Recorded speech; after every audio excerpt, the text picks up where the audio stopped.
He believed silence revealed more truth than words ever could. And on that cold October night, the truth arrived wearing fuzzy slippers and dancing with a wooden spoon. Adrian Romano had built an empire where every decision carried weight, every alliance demanded caution, and every stranger represented a possible threat. Yet nothing in his years of commanding loyalty, negotiating impossible truces, or surviving dangerous rivalries had prepared him for the unexpected sight unfolding beneath the warm kitchen lights of his own mansion just after midnight. The grand estate rested on the outskirts of New York, hidden behind towering iron gates and acres of ancient oak trees, a fortress that rarely knew laughter after sunset. Security teams quietly rotated their shifts. Cameras scanned every hallway. Trusted guards spoke in calm whispers through discreet earpieces. Everything followed routine until Adrian, unable to sleep for another restless night, wandered onto the second-floor balcony overlooking the enormous chef's kitchen below. He had intended to review tomorrow's meetings in silence, but instead he stopped without realizing why. Emily Brooks believed everyone had gone to bed. The 27-year-old nanny, whose cheerful spirit somehow survived years of cruel remarks about her appearance, carefully placed a blueberry pie on the marble counter before glancing toward the empty doorway. Satisfied that no one was watching, she reached into her apron pocket, pulled out an old wireless earbud, pressed play, and instantly transformed the silent kitchen into her own private stage. She wrapped both hands around a wooden spoon as though it were a concert microphone, swayed from side to side with complete sincerity, and smiled in a way no expensive chandelier had ever managed to brighten the mansion. Her oversized sweater bounced with every playful step. She spun once, twice, then attempted a dramatic turn that ended with her fuzzy socks sliding across the polished floor. Instead of panicking, she landed softly on the large kitchen rug, burst into quiet laughter at herself, and whispered, "Nice one, Emily," before giving herself an exaggerated round of applause. Adrian did not move. He had watched politicians hide fear behind confident speeches, businessmen disguise greed as generosity, and rival bosses conceal ambition behind polite smiles. But this woman possessed something none of them carried. She expected no audience. She sought no approval. She simply found happiness inside an empty kitchen while the rest of the world slept. For reasons he refused to examine, he remained exactly where he was. Below, Emily stood again, dusted flour from her sleeves, saluted the pie as though it had survived an epic battle, and resumed her ridiculous dance with even greater determination. A tiny laugh escaped Adrian before he could stop it. It disappeared almost as quickly as it came, leaving him staring at the unfamiliar reflection in the dark window beside him.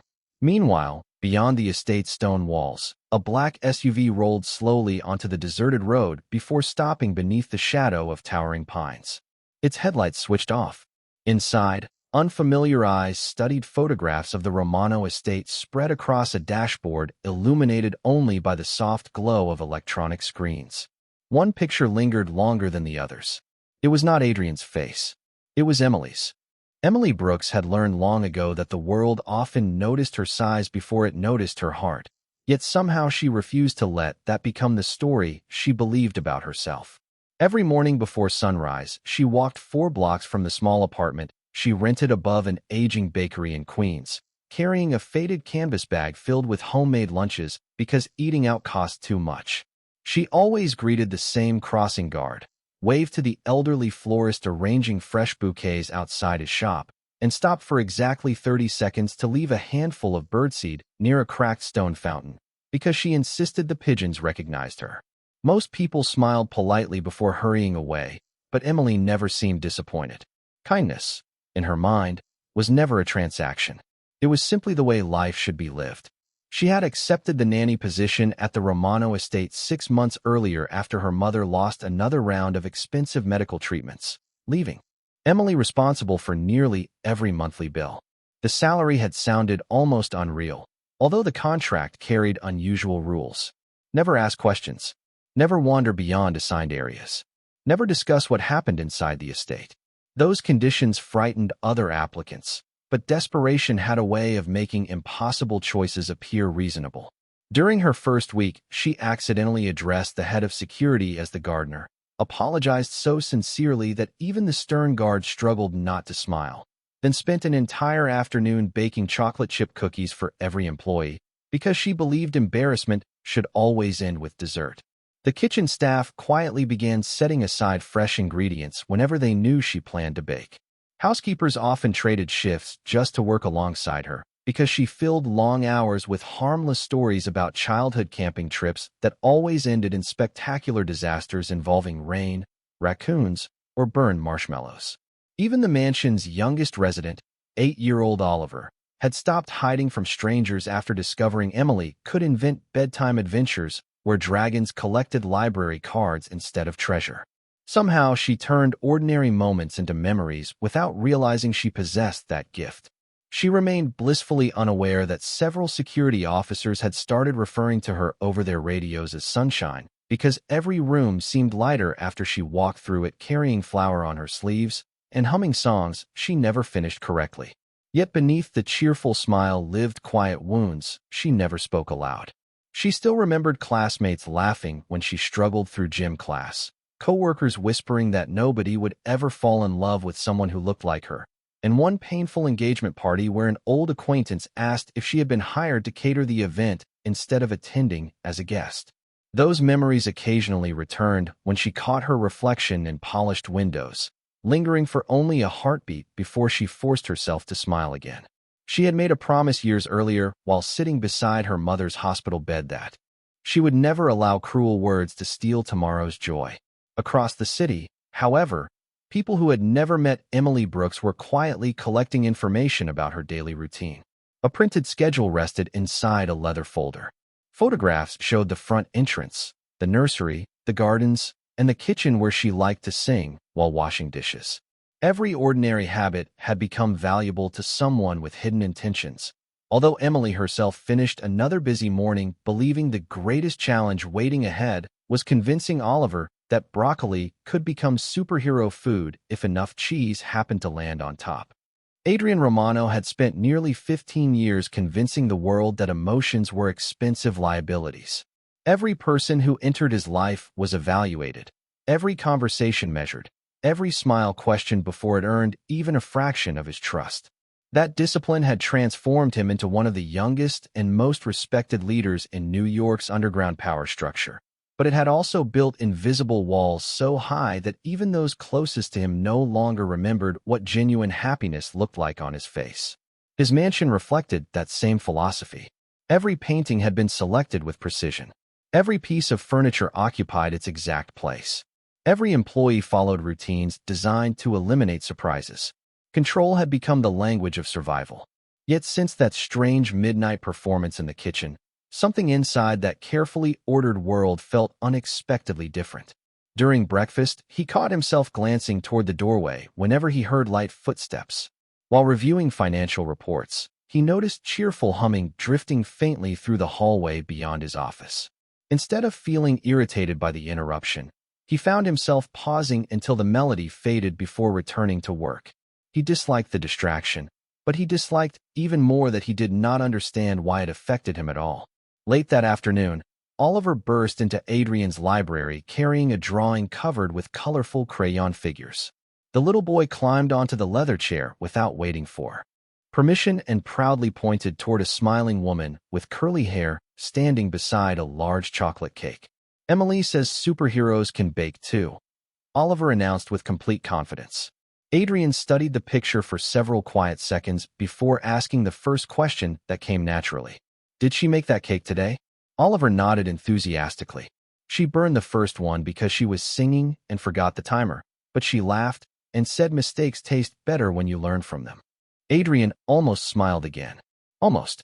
The expression disappeared before anyone could notice it, yet the sentence lingered in his thoughts long after Oliver raced away toward the playroom.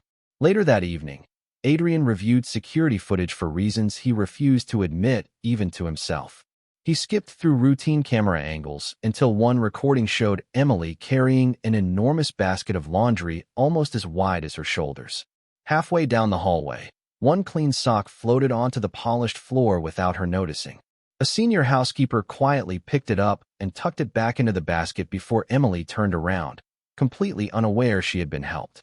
10 minutes later, another camera revealed Emily secretly leaving a warm slice of homemade apple pie outside the housekeeper's office with a handwritten note that simply read, "Thank you for always taking care of everyone."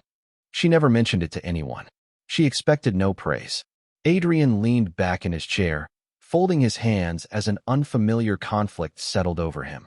In his experience, people performed generous acts because they wanted influence, money, protection, or recognition. Emily seemed motivated by none of those things. She behaved the same whether anyone watched or not. That realization disturbed him more than any business negotiation ever had, because authenticity was something he had almost forgotten existed. Across town, however, another meeting reached a very different conclusion. Lorenzo Moretti calmly studied fresh surveillance photographs spread across a polished conference table. One image showed Adrian entering his armored vehicle. Another captured Oliver playing in the estate gardens. The final photograph rested beneath Lorenzo's fingertips for several silent moments before he smiled with quiet satisfaction.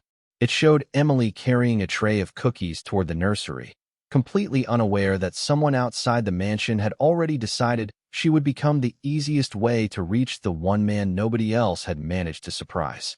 The Romano estate rarely welcomed unexpected visitors, which was exactly why every luxury vehicle passing through the front gates received careful attention from security before the iron barriers slowly opened. Just before noon, a sleek black sedan rolled into the circular driveway, and several longtime employees quietly exchanged uneasy glances. Vanessa Moretti stepped out wearing flawless designer clothing, dark sunglasses, and the effortless confidence of someone who believed every room already belonged to her.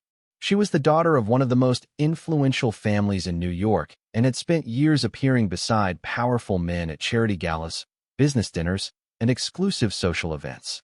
Rumors about a future alliance between the Romano and Moretti families had circulated for months, although Adrian had never publicly acknowledged them.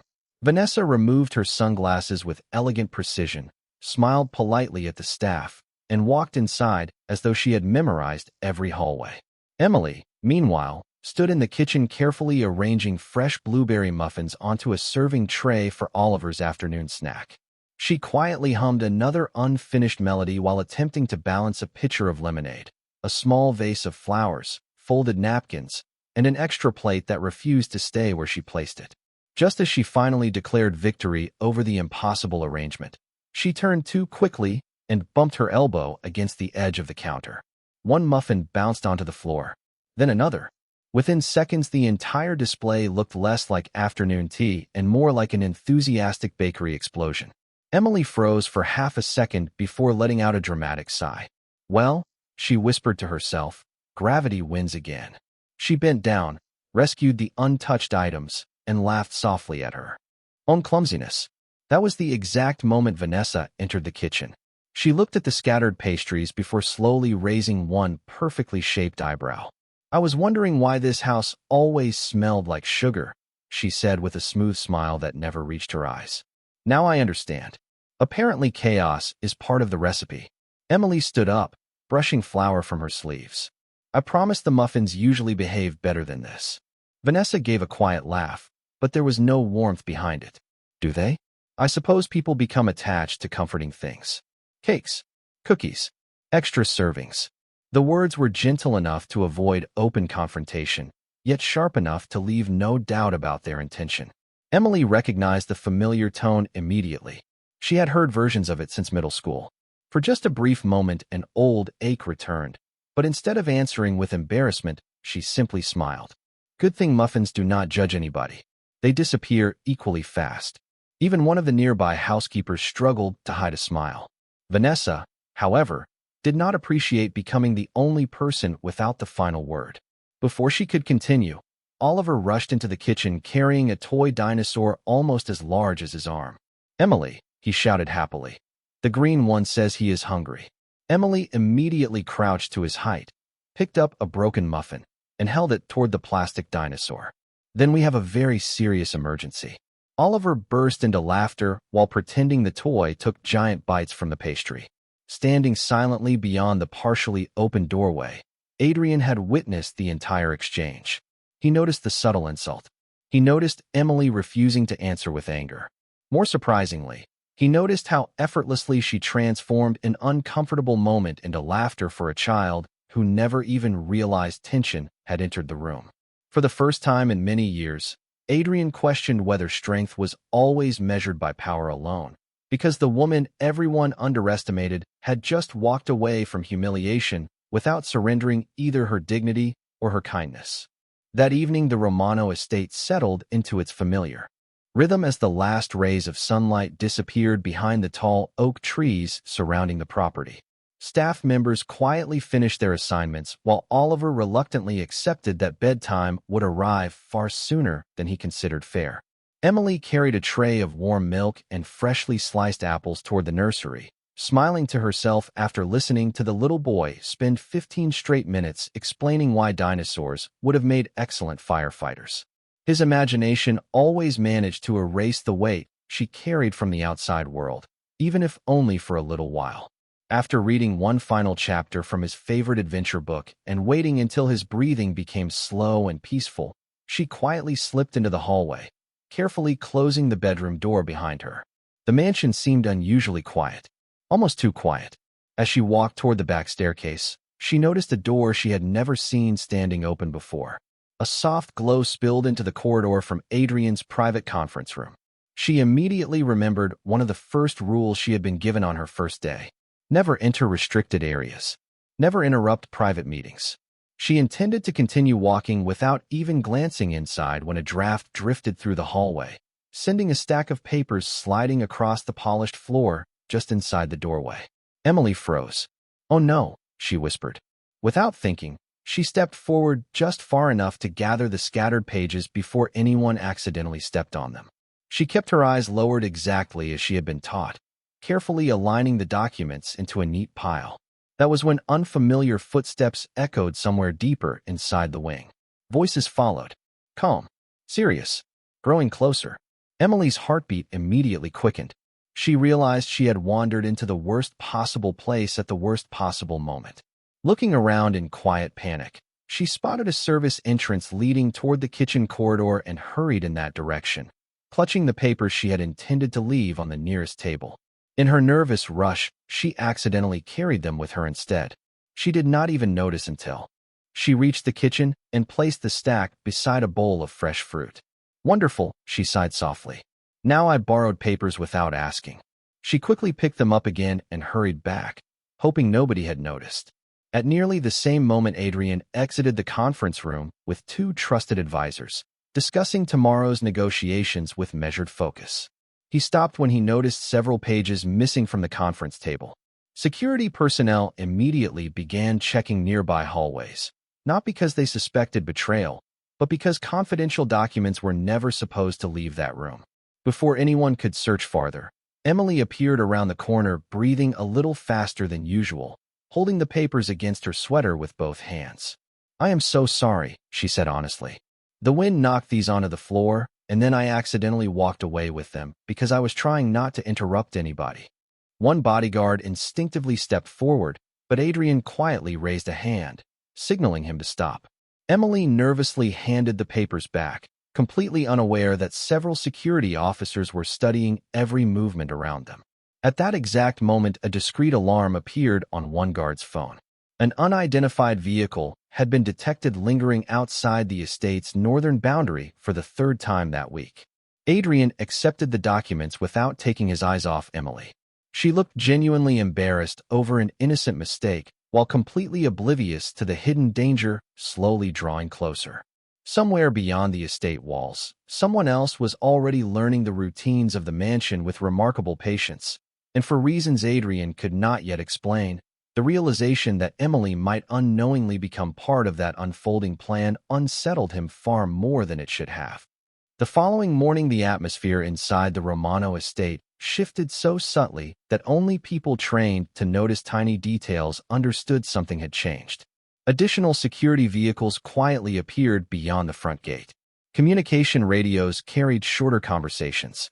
Trusted guards exchanged brief glances instead of casual greetings. No one wanted to alarm the household, especially Oliver, yet everyone understood that someone had been studying the estate with unusual persistence. Emily, however, remained blissfully unaware of the invisible tension surrounding her. She entered the kitchen carrying a grocery list nearly as long as her arm and cheerfully announced that she intended to surprise Oliver with homemade cinnamon rolls after school. The head chef smiled before pointing toward a 50-pound bag of flour waiting near the pantry. "Think you can handle that?" he teased. Emily confidently nodded, bent to lift the heavy sack, managed exactly 3 determined steps, then accidentally bumped the swinging pantry door with her elbow. The door bounced back, the flour tipped sideways, and within seconds a soft white cloud drifted through the kitchen like unexpected winter snow. Emily stood completely still, blinking through the powder covering her sweater, her curls, and even the tip of her nose. After a long silence, she looked around at the amused staff and sighed dramatically. "Well," she declared, "at least nobody can say I do not give 100%. Laughter echoed across the room, including from 2 security officers who almost never smiled while on duty. Even the stern executive chef shook his head before handing her a clean towel. Upstairs, Adrian paused outside the kitchen after hearing the laughter travel through the hallway. For reasons he still refused to acknowledge, that sound had become strangely rare inside his home before Emily arrived. He watched unnoticed as she carefully swept every trace of flour from the floor, insisting the mess belonged to her and should remain her responsibility. No excuses, no complaints. When one of the younger kitchen assistants quietly offered to finish the cleaning, Emily thanked her but insisted they instead share the fresh cinnamon rolls once everything was spotless. Adrian found himself wondering how someone who carried so many burdens still made ordinary people feel lighter simply by standing beside them. His thoughts were interrupted by his longtime security chief, Marcus Hale, who approached with measured urgency. "We confirmed the same sport utility vehicle again this morning," Marcus reported quietly. "Different license plate, same driver. Whoever it is knows our shift changes." Adrian's expression hardened. "Increase surveillance without disturbing the staff," he answered calmly, "especially around Oliver." Marcus hesitated for a brief moment before adding, "Should we include Miss Brooks in the protection detail?" Adrian looked through the partially open kitchen doorway once more. Emily had just handed Oliver a lump of unused dough, laughing as he proudly announced he was inventing dinosaur-shaped cinnamon rolls that looked absolutely nothing like dinosaurs. Adrian remained silent longer than usual before giving a simple answer. "Yes." Marcus studied him with mild surprise, but asked no further questions. Outside the estate walls, another observer quietly lowered a pair of binoculars after watching the delivery in trance for nearly 20 minutes. A small notebook already contained sketches of employee routines, vehicle arrivals, and preferred walking paths through the gardens. One final note was carefully underlined before the notebook closed. It contained only 4 words. "She is never alone anymore." 3 evenings later, the Romano estate prepared for its annual charity reception, an event where influential business leaders, politicians, and respected families gathered beneath sparkling chandeliers, while photographers captured carefully crafted smiles that revealed almost nothing about the true balance of power in the room. Emily had never attended anything remotely similar before. Her assignment sounded simple enough. Keep Oliver entertained in the family lounge until dinner concluded, then quietly escort him upstairs before the formal speeches began. She wore the same modest navy dress she reserved for holidays, carefully smoothing every wrinkle twice before leaving the staff hallway. Looking into a nearby mirror, she whispered with a nervous smile, "Please let me survive one fancy evening without dropping anything important." Fate, however, appeared determined to test that promise. Barely 10 minutes after guests arrived, Oliver tugged excitedly on her hand and begged to deliver a drawing he had made for Adrian. Emily balanced the colorful picture, a tray of sparkling water, and a small plate of cookies while following the energetic boy through a hallway crowded with elegantly dressed visitors. She almost reached the reception room when one enthusiastic turn from Oliver caused her to stumble slightly. The tray tilted just enough for a single cookie to land harmlessly beside an expensive pair of designer shoes. Emily looked up immediately. Vanessa Moretti stared down at the cookie before slowly lifting her gaze toward Emily with unmistakable satisfaction. "It seems gravity still enjoys your company." Vanessa remarked loudly enough for several nearby guests to hear. A few polite laughs followed. Emily quickly picked up the cookie, placed it on a napkin, and offered a sincere apology. "I am very sorry. I should have been more careful." Vanessa smiled with flawless elegance. Perhaps some people simply are not meant to move through rooms like this. The conversation could have ended there, but Vanessa stepped a little closer. "Although I suppose every household needs someone to bake desserts and entertain children." Emily felt familiar embarrassment warming her cheeks, yet before she could answer, Oliver wrapped both arms around her waist and looked directly at Vanessa. "Emily makes everybody happy," he said with complete innocence. "She even makes broccoli taste better." Several guests chuckled, this time not at Emily, but at the little boy's unexpected defense. Vanessa's smile tightened almost imperceptibly. Across the room, Adrian had watched the exchange unfold while speaking with several influential guests. He noticed how Emily lowered her eyes instead of arguing. He noticed Oliver choosing loyalty without hesitation. Most of all, he noticed Vanessa deliberately searching for opportunities to diminish someone who had never challenged her. The realization settled heavily in his thoughts.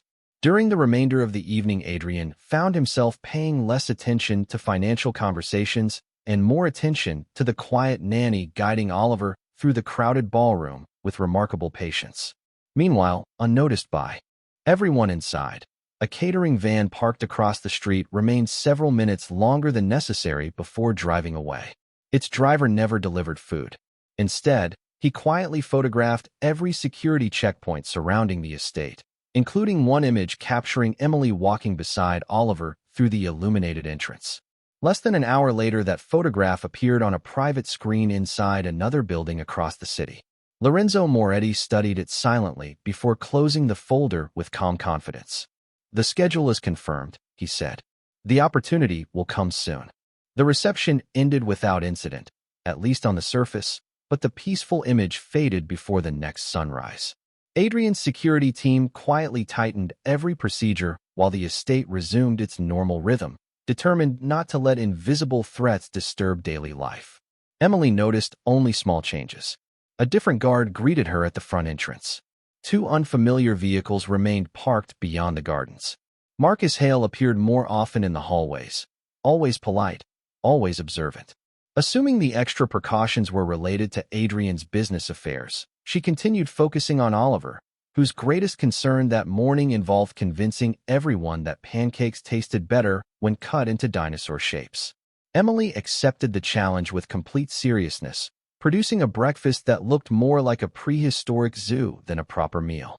Oliver applauded so enthusiastically that even Marcus briefly smiled before remembering he was supposed to remain professional. Later that afternoon, Emily volunteered to take Oliver into the estate gardens for fresh air. The property stretched across several acres filled with walking paths, fountains, rose bushes, and ancient maple trees whose branches cast cool shadows over quiet stone benches. Two security officers followed from a respectful distance, careful not to interrupt the child's play. Oliver chased butterflies while Emily attempted to identify flowers using a gardening guide she had borrowed from the estate library. Unfortunately, she confidently misidentified nearly every plant. "This one is definitely lavender," she announced before the groundskeeper gently informed her it was rosemary. Emily laughed so hard she nearly dropped the book. "Well," she admitted, "at least I would lose a gardening competition with confidence." Oliver giggled until he could barely stand. From the second-floor study window, Adrian watched the scene unfold between phone calls discussing complicated negotiations that demanded absolute concentration. Every few minutes his attention drifted back toward the gardens despite himself. He saw Emily kneel beside Oliver to help him rescue a ladybug from the walking path so nobody accidentally stepped on it. He watched her patiently clap when the tiny insect finally flew away as though it had accomplished something extraordinary. None of it made logical sense to him. His world operated through leverage, calculation, and caution. Emily measured success by whether a frightened child laughed or a tiny creature reached safety. The contrast unsettled him because it reminded him of values he had buried years earlier beneath responsibility and survival. His thoughts were interrupted when Marcus entered carrying a sealed folder. "We intercepted unusual communications this morning," Marcus reported quietly. Nothing directly mentions the estate, but several references match our schedules from the charity event. Adrian opened the folder, studying photographs and handwritten notes collected through ongoing surveillance. One page contained a detailed map of nearby roads. Another listed employee routines. A third page carried a single sentence highlighted in dark ink. She is easier to approach outside the main house. Adrian closed the folder slowly. For the first time, the concern he had tried to dismiss became impossible to ignore. This was no longer about observing the Romano organization. Someone had deliberately separated Emily from everyone else in their planning. Down in the gardens, Emily looked toward the mansion just as Oliver proudly held up a crooked flower crown he had woven from fallen blossoms. "This is for you," he declared. Emily placed it on her head with exaggerated elegance and bowed as though accepting a royal award, sending Oliver into another fit of laughter. Neither of them noticed the small camera hidden inside a parked maintenance vehicle beyond the outer fence, capturing that exact moment before quietly transmitting the image to someone patiently waiting elsewhere. By the end of the week, the invisible pressure surrounding the Romano estate had become impossible for Adrian to ignore, even though Emily still believed everyone was simply preparing for another important business meeting. She noticed security officers quietly changing positions more often, delivery trucks receiving longer inspections, and Marcus speaking into his radio with unusual frequency. But whenever she politely asked whether everything was all right, the answer remained exactly the same. Routine precautions. Emily accepted the explanation because she trusted people far more easily than Adrian ever could. That Saturday afternoon, Oliver begged to visit the small greenhouse tucked behind the western gardens, determined to show Emily the tomato plants he insisted were growing because he complimented them every morning. With Marcus's approval, they followed the familiar stone pathway, accompanied by two security officers who remained several yards behind to give the child space to explore. Inside the greenhouse, warm sunlight poured through the glass ceiling, surrounding rows of herbs, vegetables, and colorful flowers with a peaceful glow that felt completely disconnected from the hidden tension outside.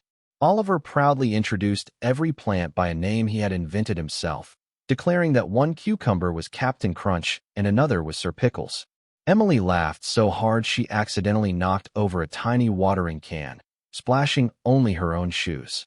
Looking down at the puddle, she sighed dramatically. "Good news. My sneakers were probably thirsty." Even the nearby groundskeeper chuckled. Oliver nearly fell onto a bench from laughing so much. Watching through discreet security monitors inside the mansion, Adrian caught himself smiling for the second time in a single week before quickly returning to the intelligence reports spread across his desk.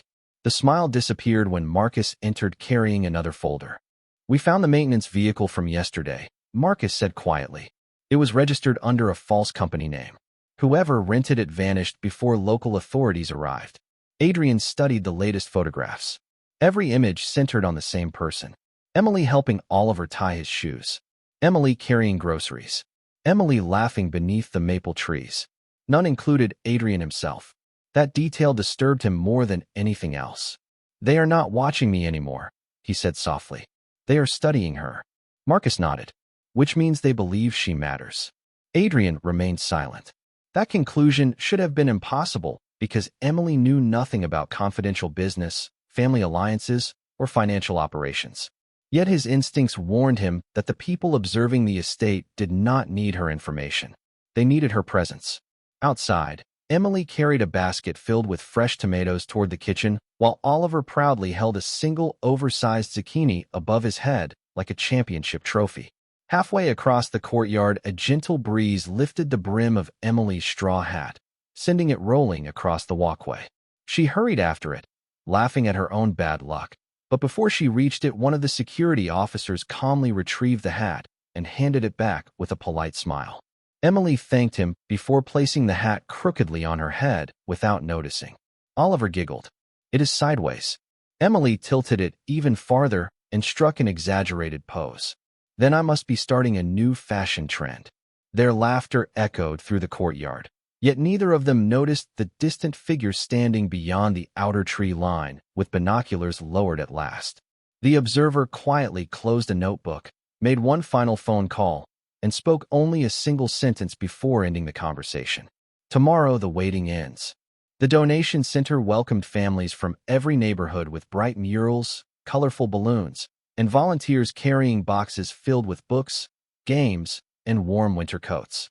Emily immediately blended into the cheerful activity as though she had belonged there for years, kneeling beside children to help them choose stuffed animals and laughing when Oliver insisted each teddy bear deserved an official goodbye hug before finding a new home. Adrian had planned to remain only long enough to greet the organizers before returning to the estate, yet something convinced him to stay a little longer. He stood quietly near the entrance, speaking with Marcus while never allowing Emily and Oliver to drift beyond his view. Marcus noticed it immediately, but wisely kept the observation to himself. For nearly an hour, everything unfolded exactly as intended. Children laughed. Parents expressed gratitude. Volunteers carried donation boxes between tables. Then Marcus's radio produced a brief coded message that instantly changed his expression. He stepped closer to Adrian and lowered his voice. "We have an unexpected situation outside. Several unfamiliar vehicles have entered the surrounding blocks." Adrian's eyes calmly scanned the parking area through the front windows without showing alarm. "Move everyone toward the rear exit without creating panic," he instructed, especially Oliver and Emily. Marcus nodded and quietly directed additional security personnel toward the building's perimeter. Inside, Emily remained completely unaware while helping a shy little girl choose between two dolls. "You do not have to decide today," Emily said gently. "Sometimes the best choice is the one that makes you smile twice." The little girl smiled immediately and hugged both dolls. Emily laughed softly. "I think they just solved the problem themselves." Oliver applauded the decision as though witnessing a championship game. Their joyful moment ended when one of the security officers approached with unusual urgency. "Miss Brooks," he said politely, "we need to move everyone to another room for a few minutes." Emily looked puzzled but nodded without hesitation. "Children," she announced with exaggerated excitement, "surprise adventure time." Several of them cheered, believing the change of rooms was part of the event. Even during uncertainty, she somehow transformed nervous moments into harmless games. Adrian watched her guide frightened children down the hallway by pretending they were explorers, searching for hidden treasure. The youngest participants followed with delighted curiosity instead of fear. Watching from across the room, Adrian felt a realization settle quietly inside him. Emily did not merely comfort people. She changed the emotional atmosphere around them wherever she went. Outside, Marcus coordinated calmly with the security team while local authorities redirected traffic because of what they described only as suspicious activity nearby. No confrontation reached the donation center, yet the precaution confirmed Adrian's growing concern that someone had deliberately chosen this public event to test the estate's response. Minutes later, the situation was declared safe, and families gradually returned to the main hall without realizing how carefully the afternoon had been protected. As volunteers resumed their work, Emily noticed Adrian standing alone near a window. She walked over carrying a paper cup of hot coffee. "You have not smiled once today," she observed kindly. "Maybe this will help a little." Adrian accepted the cup almost automatically. No one had ever offered him coffee simply because they thought he looked tired. Emily smiled before hurrying back to Oliver, never expecting thanks. Adrian remained motionless, holding the warm cup while watching her disappear into the crowd. And for the first time in years he admitted a truth he could no longer dismiss. Protecting Emily Brooks was no longer merely part of protecting his household. Somehow, without permission or intention, it had become deeply personal.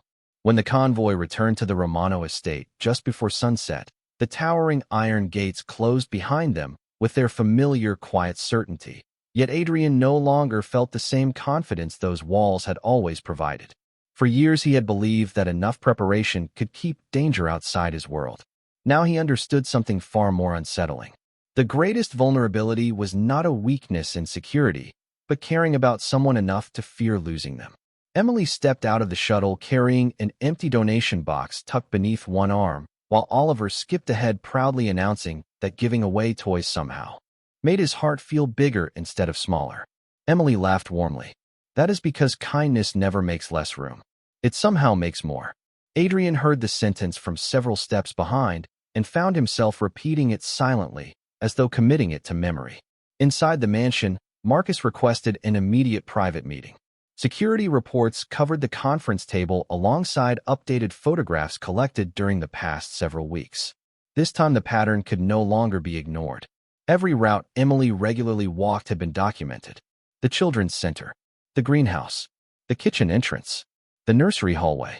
Even the bakery near her apartment appeared in the latest surveillance file. Marcus spoke carefully. We believe they are studying habits instead of opportunities now. Someone is patient. Adrian slowly closed the folder. Then we stop reacting. We start preparing. He ordered additional protection around every employee without revealing the true reason. No one besides Marcus would know that Emily had become the center of the investigation. Meanwhile, completely unaware of the discussion taking place upstairs, Emily wandered into the kitchen and discovered that the staff had quietly saved the last cinnamon roll from breakfast because they knew she always forgot to keep one for herself. She placed both hands dramatically over her heart. This is the nicest surprise anyone has given me all week. The pastry chef smiled. Only because you spent the morning giving everything else away. Emily happily accepted the treat, then divided it into several smaller pieces so everyone in the kitchen could share it together. Watching through the partially open doorway, Adrian realized she possessed an almost unbelievable habit of multiplying every act of kindness she received. Nothing remained hers alone for very long. Later that evening, Oliver insisted on showing Adrian a picture he had drawn after returning from the donation center. The crayon illustration showed 3 smiling figures standing beneath an enormous tree. One tall man with dark markings on his neck and arms. One little boy wearing an oversized superhero cape. One cheerful woman with curly hair holding what appeared to be a tray of cookies. Above them, Oliver had written in uneven letters, "My favorite team." Adrian studied the drawing without speaking. Emily says families are not only the people you are born with, Oliver explained innocently. Sometimes they are the people who keep showing up. The room fell completely silent. Adrian carefully folded the drawing instead of placing it aside with the others. Upstairs, alone in his study after everyone else had gone to bed, he opened the folder containing Emily's employee records for the first time since she had been hired. Tucked inside was a simple photograph taken on her first day, smiling nervously while wearing the same hopeful expression she still carried despite everything life had placed before her. Adrian stared at the picture for a long moment before quietly locking the file inside his desk. Across the city, Lorenzo Moretti received confirmation that every final arrangement had been completed. He looked once at the same photograph of Emily Brooks resting on his own desk, smiled with calm certainty, and extinguished the office light, believing that by this time tomorrow Adrian Romano would be forced to make the one decision no amount of power could make easy. The following evening, the Romano estate settled beneath another quiet autumn sky, but this time the silence no longer carried uncertainty. Marcus entered Adrian's study with the final investigation report, placing a single folder on the polished desk before speaking with calm satisfaction. The surveillance network responsible for following Emily had been identified through patient investigative work by trusted authorities. The fraudulent companies had been dismantled, and every individual connected to the operation had disappeared from the city long before they could endanger another innocent family. Lorenzo Moretti's influence had collapsed under the weight of his own reckless ambitions, while Vanessa quietly left New York after realizing neither manipulation nor pride could force respect where none existed. For the first time in many weeks, the estate breathed again. Adrian closed the folder without opening it. The outcome mattered less than the lesson it had taught him. Power could secure buildings, businesses, and reputations, but it could never replace the quiet courage of ordinary goodness. Downstairs, the kitchen glowed with warm light exactly as it had on that unforgettable midnight weeks earlier. Emily believed everyone had already gone to sleep after another long day. She placed a fresh apple pie on the counter, slipped a single wireless earbud into one ear, and looked around with playful suspicion before whispering just one song. A moment later, the familiar wooden spoon became her imaginary microphone once again. She twirled carefully across the kitchen tiles, exaggerated every dance move on purpose, and laughed at herself after nearly losing her balance beside the refrigerator. This time, however, another voice interrupted before she could recover. "I think your footwork has improved." Emily froze so completely that the wooden spoon almost slipped from her fingers. Slowly, she turned toward the doorway where Adrian stood with his sleeves rolled neatly to his forearms, watching with the same quiet expression she remembered seeing only in rare moments around Oliver. Her cheeks turned bright red. "How long have you been standing there?" she asked, covering her face with one hand. Adrian answered with perfect honesty. "Long enough to know you still lose arguments with gravity." Emily groaned dramatically. I was hoping nobody remembered that. For the first time, she heard something she had never expected from him. A genuine laugh. Not loud, not forced, just real. The sound surprised both of them. Emily lowered her hand and smiled. "Well, now we are even. I have heard you laugh." Adrian stepped into the kitchen and looked at the wooden spoon still resting in her hand. "May I ask something?" Emily nodded cautiously. "Will you teach me the dance?" She blinked twice before pointing toward herself. "Me?" Adrian nodded once. "I have negotiated billion-dollar agreements. I suspect this will be considerably more difficult." Emily burst into laughter and placed the spoon on the counter. "That depends. Can the great Adrian Romano follow instructions? I suppose we are about to find out." She showed him the first simple step. He copied it with absolute seriousness and immediate failure. Emily laughed so hard she needed the counter to steady herself. "That was impressively terrible." Adrian raised one eyebrow. "I prefer the term strategically uncoordinated." Together they tried again, until even Adrian began laughing at his own mistakes. Upstairs, Oliver peeked through the hallway railing, quietly smiling before tiptoeing back toward his room without interrupting. Marcus passed by moments later, saw the unexpected scene below, and continued walking with a satisfied smile of his own. The mansion that had once echoed only with careful footsteps and guarded conversations now carried something far rarer: joy. As midnight settled gently beyond the windows, Adrian realized that the greatest change in his life had not come through power, wealth, or victory. It had arrived carrying homemade pies, laughing at spilled flour, dancing when nobody was watching, and reminding a man who had forgotten how that dignity, kindness, and love were strongest when given freely. And on that quiet night, the world inside the Romano estate finally remembered what hope looked like.